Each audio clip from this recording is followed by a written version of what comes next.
Hello guys, सलाम नमस्ते सत श्री अकाल। और भी लैंग्वेजेस में जिस तरीके से भी हेलो हाय ग्रीट किया जाता है वो भी सब आप कवर करिए। तो हमेशा हमारी एक नई चीज़ रहती है कि हम एक कंटेंट ऐसा बनाएं जो थोड़ा अलग हो। तो आज भी हमने कुछ ऐसा ही बनाया है। इसे अगर कहा जाए तो ब्लॉगिंग टाइप आप बोल सकते हो। और अगर आप ब्लॉगिंग भी मत बोलो तो आप मेरा एक एक्सपीरियंस बोल सकते हो कि एक कस्टमर एक्सपीरियंस या फिर एज अ जनरल एक्सपीरियंस या पर्सनल एक्सपीरियंस ये चीज़ है। तो अब मेन बात क्या थी, आज जो बाजार में जाना हुआ तो होता क्या है, जो हमारे साथ गलती होती है कि हम बाजार में जाते हैं और सपोज हमें कहीं पे सर्विस करवाई और जो हमें चाहिए था वो नहीं मिला, और इन केस आपका जो प्रोडक्ट था वो खराब हो गया। तो अब हम बाद में नया, हमें तो आजकल के टाइम पे बहुत अर्जेंसी है, हमारे लिए टाइम बहुत इंपॉर्टेंट है। तो हम क्या करते हैं कि हाँ तो वहाँ दूसरा प्रोडक्ट लेते हैं और काम खत्म कर लेते हैं, और पुराना प्रोडक्ट या तो डिस्पोज ऑफ कर देते हैं या फिर वो रखा रहता है। तो आज की वीडियो भी इसी पे है बेस्ड।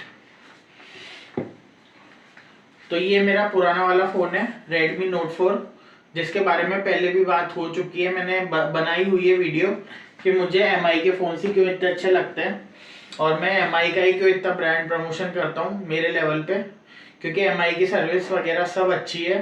अभी भी मैं MI का Note 10T चला रहा हूँ, ये वीडियो उसी से बन रही है, तो इसमें भी मुझे कोई दिक्कत नहीं आ रही। छोटी मोटी दिक्कतें आती है बट ये है कि हाँ, जब हमारा टाइम था, मतलब जब हमारे टाइम में मोबाइल लॉन्च हुए तो ये कंडीशन तो पहुंच गई थी कि 42-50 हजार तक पहुंच गया था मामला, कि अगर आप 40-50 हजार का फ़ोन नहीं लेते, जैसे S3 आया था गैलेक्सी का, सैमसंग गैलेक्सी S2 S3, तो जब तक आप वैसा फ़ोन नहीं ले लेते तो एक अच्छे फ़ोन में कंसिडर ही नहीं होता था। या फिर ग्रैंड 2 जो फ़ोन आते थे, तो ये फ़ोन थे 20-20 हजार के। फिर क्या हुआ कि मार्केट से मोनोपोली खत्म करने के लिए माइक्रोमैक्स ने अपने फ़ोन निकाले, वो भी निकल गए। तो वो जो 20 हजार का जो कैब मिल रहा था सैमसंग में, वो माइक्रोमैक्स में 10 हजार में मिलने लग गया। तो उसमें माइक्रोमैक्स ने निकाला कैनवास करके, तो माइक्रोमैक्स ने 2-3 वेरिएंट निकाले उसके, तो वो भी पूरा हुआ। उसके बाद MI आया, तो MI क्या था, मैन्युफैक्चरर था पहले सैमसंग की स्क्रीन्स का। तो सैमसंग का जो पार्ट्स थे ना, स्क्रीन्स या हुआ या फिर जो भी हार्डवेयर सॉफ्टवेयर हुआ, तो MI देता था। तो फिर MI ने खुद का ही कर दिया वो, और MI आज है 5-6 साल पुरानी ब्रांड हो चुकी है। और सबसे बड़ी बात, नंबर 1 सेलिंग फोन MI का ही है अभी तक भी, जो रिकॉर्ड टूटा नहीं है। अब ये तो इन्फॉर्मेशन बात हुई कि क्यों हमें MI प्रेफर करना चाहिए। अब मैं आता हूँ मेरी प्रॉब्लम पे। तो मैं रहता हूँ नया गाँव, यहाँ पे कोई भी दुकानें अच्छी नहीं थी और रिपेयर की भी 1-2 शॉप्स थी। तो चक्कर ये हो रहा था कि मैंने दादाबाड़ी में भी मेरा फ़ोन चेक करवाया था, पर वहाँ ये दिक्कत आती थी कि मुझे रोज़ दादाबाड़ी जाना पड़ता था, और वो शाम का टाइम देते थे, सुबह का टाइम देते थे, क्योंकि फ़ोन लाइन में यही है, कोई फिक्स टाइम नहीं देता। और फिर कुछ और दिक्कत आ गई तो और टाइम एक्सटेंड होता था। तो मैंने कहा मैं दादाबाड़ी में 100-200 रुपये एक्स्ट्रा खर्चा करके जाऊंगा, इतने में मैं नया गाँव वाले को दे दूंगा, वो मेरा फ़ोन ठीक कर देगा। बट हुआ क्या कि फ़ोन में प्रॉब्लम थी कि फ़ोन क्या है, कभी भी है ना, आप भी ध्यान रखना, फ़ोन कभी भी खड़े होके नहीं गिरना चाहिए। क्योंकि इसमें क्या होता है, फ़ोन का जो मदरबोर्ड होता है ना, तो वो डायरेक्ट क्रैक होता है, और या फिर फ़ोन वाटर प्रूफ नहीं है तो पानी में नहीं जाना चाहिए। इन दोनों केस में मदरबोर्ड खराब होता है। और मदरबोर्ड क्या होता है, मदरबोर्ड फोन की फुल लाइफ सॉल्यूशन होती है। मतलब मदरबोर्ड एक तरीके से माई है फोन की, और वही दिल है, हार्ट है, और उसी से सारी चीजें चलती है। अब मैंने नया फोन तो ले लिया, मेरा काम हो गया, मैं दिल्ली में भी कर रहा था। तो अभी क्या, फोन्स लिमिटेड है मेरे पास, और मेरे पास कॉल्स आ रहे हैं अनलिमिटेड, इसलिए मैं स्टोरी वगैरह भी बहुत कम पोस्ट कर रहा हूँ। आज तो मैंने सुबह से एक भी नहीं डाली। इवन ये कंडीशन है, ना व्हाट्सएप पे, ना फेसबुक पे, ना इंस्टा पे, एंड ना टेलीग्राम पे। तो अब मुझे एक नए फ़ोन की ज़रूरत थी। नया फ़ोन अगर मैं मेरे जैसा फ़ोन लेने जाऊं तो वो आएगा 17 हजार में, इतना मेरा बजट अभी है नहीं। तो मैंने सोचा मैं अपना पुराना फ़ोन ही ठीक करवा लूँ। तो पुराने में भी क्या इशू आ रहा था कि ये फ़ोन ठीक हो रहा है 3,000 रुपये में। तो मैं ये सोच रहा था कि क्या मैं 3,000 रुपये इन्वेस्ट करूं और या फिर 10-12 हज़ार का नया फ़ोन लूं 5G। बस 5G में मुझे एक अच्छी चीज़ मिलेगी कि वो 5G है तो आगे कनेक्शन के लिए अच्छा रहेगा। पर ठीक है, मुझे अभी जस्ट मेरी यूजिबिलिटी इतनी नहीं है, बस मुझे कॉलिंग के लिए फ़ोन मिल जाए ठीक ठाक तो मेरा काम हो जाए। तो मैंने इस फ़ोन को फिक्स कर लिया कि मैं 3,000 रुपये में इसका काम करवाऊँगा।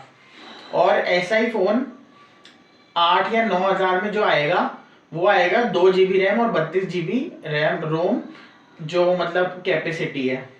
जबकि अगर ये फ़ोन मैं ठीक कराता हूँ तो इसमें 4 और 64 मिलेगा मुझे, मतलब 4 GB रैम और 64 GB इंटरनल स्टोरेज। तो ये मेरे लिए ज़्यादा फायदेमंद है। तो यही आज का सबसे बड़ा एक्सपीरियंस था कि अगर नया गांव में आपको कोई दुकान चाहिए हो कि कहाँ से ठीक करवाना चाहिए, और या फिर कोटा में आपको कहीं से ठीक करवाना हो, तो मैं एक डिटेल रिपोर्ट बनाऊंगा, जैसे मैं एनालिसिस करता हूँ, सर्च करता हूँ और आपको बताऊंगा। अब अगर आपका कुछ काम करूंगा तो मेरा टाइम भी लगेगा और मेरे टाइम के मैं पैसे लूंगा। हालांकि आप भी कराओगे, बट बात वही है कि अगर आप कराते हो और वो सही नहीं होता तो क्रेडिबिलिटी नहीं है। इसमें ये चीज़ है कि मैं जो बता रहा हूँ तो मैं अपने एक्सपीरियंस से बता रहा हूँ, और आपको कोई भेजेगा तो अपने उससे भेजेगा, बट उसकी क्रेडिबिलिटी नहीं है ना, क्योंकि वो इतना डीप सर्च नहीं कर रहा। अब मैंने तो क्या MBA करा हुआ है, तो मुझे तो एक एक चीज़ पता है। मैं नेहरू मार्केट जैसे बड़े मार्केट में भी घूम के आया हूँ, और इसी फ़ोन में ये इसका पोर्ट खराब हो गया था, हेडफोन पोर्ट, वो भी मैंने फ़ोन में ठीक कराया हुआ है। तो मुझे शॉप्स वगैरह भी पता है, नेहरू प्लेस में भी, और यहाँ पे भी कहाँ से आता है वो भी पता है। तो नॉलेज मुझे थोड़ी वाइड और एक्स्ट्रा होगी, जिनसे आप पूछोगे उनके एक्स्ट्रा में। बाकी फिर भी आपका कॉल है। तो यही था मेरा आज का ब्लॉगिंग डे, इंफॉर्मेशनल डे और एडवेंचर डे। और आप बताना कैसा लगा है आपको। और ये है दूसरी यूनिक्स कंपनी। मेरे पापा का अभी फ़ोन का चार्जर खराब हो गया था, तो मैं तो दिल्ली था तो वो ले आए, बट वो कुछ और इशू निकला तो चार्जर वो सही निकला। तो चार्जर में हुआ ये था कि कोई प्रॉब्लम थी माइनर, वो अपने आप सही हो गई। तो ये हम लिया है, अब ये 1 साल तक ऐसे ही पड़ा रहा। ये आज मेरी इस पे नज़र गई तो मैं इसको मार्केट लेके गया था पूछने के लिए, तो कंपनी ठीक बताई मार्केटर मतलब शॉप वालों ने। और इसके अलावा ये बोला कि आप यूज़ कर सकते हो। और मेन बात ये कि अगर आप कोई चीज़ ला रहे हो ना, तो उसको अगर ऐसा टाइम हो जाए तो पहले पूछ लो कि यूज़ करना सही हो गया होगा या नहीं होगा। क्योंकि मेरे मोबाइल की सिर्फ एक डेटा केबल गलत आई थी MI Note 4 में, जिसकी वजह से मेरी बैटरी ख़त्म हो गई। और मेरे पास एक स्पीकर भी था, अच्छा था, फर्स्ट कॉपी था वो, जे जे क्या बोलते, क्या नाम है कंपनी का, मतलब अभी याद नहीं आ रहा मुझे, JRB या JCB, मतलब जो भी कंपनी का नेम है मुझे अभी ध्यान नहीं आ रहा, क्योंकि सुबह से यही कर रहा हूँ और अभी हालत बिल्कुल थकी हुई है। तो उस कंपनी का मेरे पास फर्स्ट कॉपी प्रोडक्ट था, तो वो उसकी बैटरी भी निमट गई सिर्फ एक गलत डेटा केबल चार्जर से।